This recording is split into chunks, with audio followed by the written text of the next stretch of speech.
Ng'omulabi wange wa Bukedde TV nkwaniriza ku Monday ku ssaawa 8 tubeera ne program ya byabulamu eyitibwa Buuza Omusawo. Kati luli oluguudo lw'olaba awo luva Kampala nga ludda Wakiso. Wano we tuli bayitawo Wakiso. We bayita ku 10 tuze ku ddwaliro baliyita Spring Medicare. Tugenda kukola ne Dr. Mulindwa. Tugenda kutambula mpola mpola tugenda awo tusinkane Dr. Mulindwa. Naye agenda kusinga kukola ku bibuuzo bye muweereza. Yensonga lwaki we tubeera tuweereza programu eno tubagamba nti mutuweereze ebibuuzo. Nkwaniriza neegattako tugende tusinkane Dr. Mulindwa tulabe ate engeri gy'addamu ebibuuzo byammwe.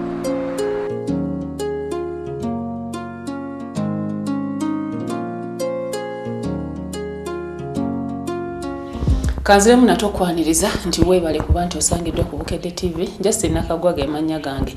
Tubadde tuyingira wali eri nkugambe tugenda kusinkana Dr. Mulindwa ku Spring Medicare waneeno Wakiso bayitawo ku 10. Biki bye tugenda okwogerako nga sinnabikubuulira kamusabe ababuuzeeko Dr. Mbaaniriza nnyo ku programu yaffe eno Buuza Omusawo. Amanya nga bwe muwulidde Dr. Mulindwa Wilson Spring Medicare wano Wakiso ku 10. Mbaaniriza katuyige ku bulamu bwe bugagga. Okay. Period eno ya bbugumu. Enyama. Ebbugumu mu baana abawere, abaana bakaaba, abamama bamu tebabimanyi. Omukyala eyakazaala mu kiseera nga kino. Omuwa amagezi ki akwata atya omwana mu kiseera kino eky'ebbugumu? Kakati bamama abakazaala ojja kugenda bwe weetegereza ojja laba abaana nga baliko rash ku mubiri. Rash esinga okuba common mu bbugumu ye tuyita heat rash. Abaana bano abato olususu lwabwe luba lukyali lunafu. Bwe batuuya n'ennyo bafuna obuntu obwo obweru obuba obungi ennyo era bwe weetegereza bibeera mu bulago, mu nkwawa oba mu bisambi. Kakati maama alina okubika omwana n'ate si kumwambaza layers nyingi nnyo. Layer 2 ez'olugoye lw'omwana n'obusuuka ziba zimumala mu biseera eby'ebbugumu. Era bw'osanga omwana nga afunye rash eyo gye bayita heat rash, topapa nnyo kumuwa ddagala kubanga ebiseera ebisinga ye eggwawo yokka. Kyokola kukendeeza ku nkofiira z'obambaza n'otamwambaza zino eziri thick ennyo wabula n'omwambaza ey'obutimba. Weera nakyo bw'okyegendereza abaana babeera ne karash ako ku mutwe awatuuya n'ennyo. So ekisinga obukulu kukendeeza kutuuyana kwa mwana. Okutuuyana kuleetera abaana okuluzinga amazzi oba okuggwamu amazzi mu mubiri. So omwana alina okuyonsebwa emirundi egiwerako mu biseera eby'ebbugumu. Ne bw'ogamba okuyonsebwa okuyonsa omwana kumuzzaamu amazzi mu mubiri oba omwana omuto asobola okuweebwako ne ku mazzi g'okunywa like ng'omuntu omukulu bw'agamba nti ennyonta ennuma.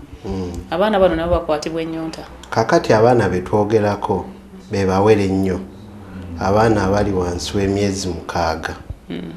Abaana abo amata ag'amaama kasita gabanga gamala mu mabeere ga maama gaba gamumala okumuwa ekiriisa n'okumuzzaamu amazzi mu mubiri. Okay. Naye waliwo ekiseera we kituuka oba nga bafunyemu oba mbiro oba kusesema tusobola okuadvisinga maama okumuwaayo agatali mabeere naye ng'emmere esinga obukulu ge mabeere ga maama. Nsobola okumanya nti omwana wange ayinza okuba ekimukaabya bbugumu ne bw'aba tannafuna kabonero kano ak'okubutuka. Kisoboka. Era ojja kwegendereza abamaama abamu nga tebannaleeta mwana mu ddwaliro. Ajja kugamba nalabye mubise nnyo ne mubikkulako katono bwakaka ne bbugumu erikendeera abasinga batereera. Oza ate bw'omubikkula n'asigala era nga ebbugumu likyali lingi nnyo nga olaba tayonka bulungi, waliwo danger signs zetulaba mu mwana ne bw'aba talina rash awo bw'aba tasirika omuleeta ne tumulaba. Dr. Olinga agamba nti abaana newankubadde nga bawere teboogera okukaaba yandibadde ng'engeri eyogera nti balina problem. Kati ekyo kitera okuba ekituufu.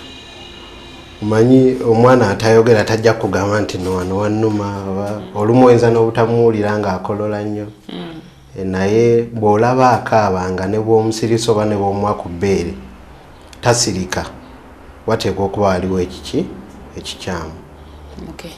Waliwo signs endala, danger signs, omwana okuba nga omuwere ennyo, ogyeko okwokya ennyo, okukaaba, omwana asobola okuba nga takyayonka bulungi, omwana asobola okuba nga oba atandise okwesika, omwana asobola okuba nga alina positioning ne bw'aba teyeesika ng'ow'ensimbu naye nga alalambala n'alwayo, omwana obubi bw'afuluma nabwo bwe buba bwaluzi nnyo olusukkiridde ng'ate afuluma emirundi mingi kye tuyita embiro, nazo zisobola bye bimu ku bikulaga.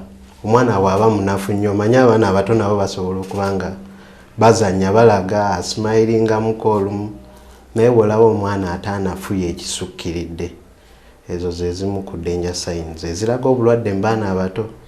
Kati nga tuvuddeyo tulina ebibuuzo by'abantu. Njagala tukwate ku bintu ebiwerako ate nga bwe tukendeeza n'ebibuuzo byabwe.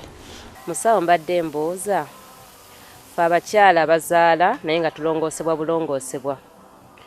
Ebyuma ebyo batulongooseza nga sigamba nti buli omu bamulongoosesa kyuma kike, baddamu ne babitulongoosesa, babyoza bwozo oba babifumba bufumbi. Ebyuma ebyo tebisobola tuviirako ndwadde okugeza nga kansa. Omukyala wafuna olubuto agenda mu ddwaliro, naye sometimes abalala bafuna obuzibu mu kuzaala, mu process ey'okuzaala ne bagenda for operation. Naye operation mu country nga Uganda tusobola okubeera nga tulina machine nga ntini. Kale abakazi nga bangi abagenda for operation. Kati nze ndinamu okutya ku machine ezo ze tukozesa. Mbuuza musawo, machine ezo tezisobola kukaalingako obulwadde affecting abantu baffe naddala nga tebazifumbyeko. In most cases abalala tebazifumbako, bazikozesa ku bakazi ab'enjawulo abalina obulwadde obw'enjawulo. Ebyuma byonna bye tukozesa okulongoosa mu ddwaliro, ne bwe kuba kusalako lwala, ne bwe kuba kulongoosa kiwundu kyo oba kiri ku kigere oba wa wonna, ate bwe kituuka kulongoosa mu lubuto oba ekitundu ky'omubiri kyonna, ebyuma ebyo biba byafumbibwa oba kye tuyita sterilization. Kiraga nti obuwuka bwonna obubeerako buba bwakola ki? Buba bwattibwa. Era bw'ogenda mu ddwaliro ojjasangayo ebyuma bye bayita autoclave, sterilizers, mwe tuteeka ebyuma ebyo ne bifumbibwa bulungi. Era tojja laba nti omusawo akikwatako n'angalo, tebakkirizibwa nakwatako n'angalo. Era waliwo ebyuma ebitoolamu, vola atwambala ne gloves okukendeeza obuwuka bwonna obwetoolodde awo. Abakyala bakozesa ebizigo. Kyemmanyi abuuza byeyerusa mu ensu zaabwe ne zifa, obawa magezi ki? Ayira nti ensusu zino zisobola okuddamu ne zitereera ng'omukyala bwe yali nga tannatandika. Ensusu zisobola okuddamu ne zitereera, naye oyo njamu advisinga kuba tulina abasawo ba specialist ab'ensusu be tuyita dermatologist. So bw'ofuna ekizibu ekityo kiba kirungi nnyo n'olaba omusawo omukugu dermatologist akola ku by'ensusu byokka. Naye nga bamaama kyemba advisinga, omanyi Katonda yatutonda n'ensusu ezaffe. Ensusu zino ate bw'oziteekamu ebizigo ebingi ennyo oba otaataaganya embeera naturally gye zirina okukoleramu. Leste abeera Masaka, amaze emyezi nga 8 nga tali mu mukwano na muntu yenna. Agamba omugongo gutera omuluma.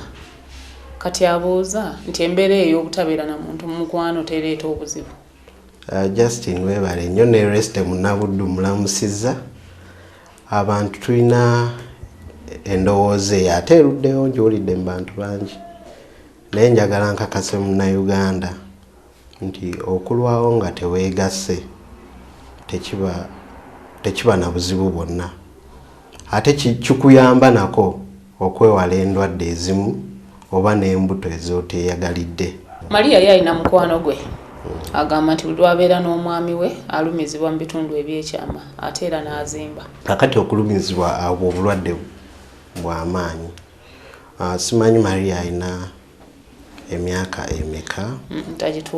Tagituwadde. Naye kulumizibwa omanye ekikola ky'okwegatta tolina kola ki kuwulira bulumi. Ebimu ku bireetera obulumi mu kikolwa ekyo buli obulwadde bw'owulidde njogeddeko owa pelvic inflammatory disease nti ofuna obulwadde mu bukyalo eyo oba mu bitundu by'ekyama n'abaana ne bireetamu okuzimba. Ekirala abakyala abakuliridde emyaka bw'afuna okulumizibwa nga yeegatta esobola okuba sayini ya kansa w'omumwa gwa nnabaana. Abakuliridde emyaka be babeeramu emeka? Myaka 35 okudda waggulu. Esobola okuba sayini ya kansa w'omumwa gwa nnabaana oba kansa w'ebitundu by'ekyama. So condition ezo bbiri ze tusinga okutunuulira, pelvic inflammatory disease ne kansa w'omumwa gwa nnabaana. Naye ate abantu abamu ayinza okwesanga nga bwe yeegatta n'ono omwami azimba mu bitundu ebyekyama ate bwe yeegatta n'omulala takola ki tazimba. Waliwo abantu abareactinga ku nkwanso y'omusajja n'owulira nti no alina allergy ku mwami we.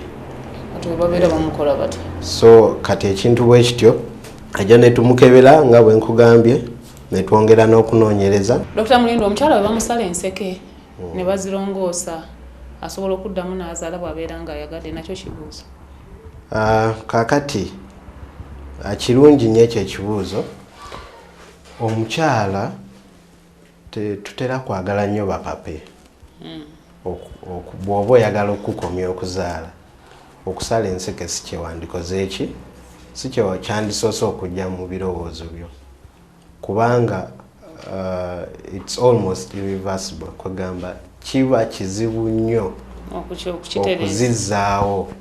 Weewaawo zisoboka naye emikisa gy'okufuna olubuto gibeera mitono ddala ddala. Nkwebaza nnyo ne ngamba nti tuweereze ekibuuzo omusawo abeere ng'asobola okukiddamu yenna gw'onooyagala ne bw'anaaba Dr. Mulindo ono ajja kukiddamu. Enkola yaffe eri nti kwata essimu teekamu ekigambo omusawo teekamu ekibuuzo okituweeze ku 8338 omulimu gw'okumunoonya ogutulekere. Leka tuwummulemu katono nnyo tugenda kudda n'ekitundu ekyokubiri tubaako.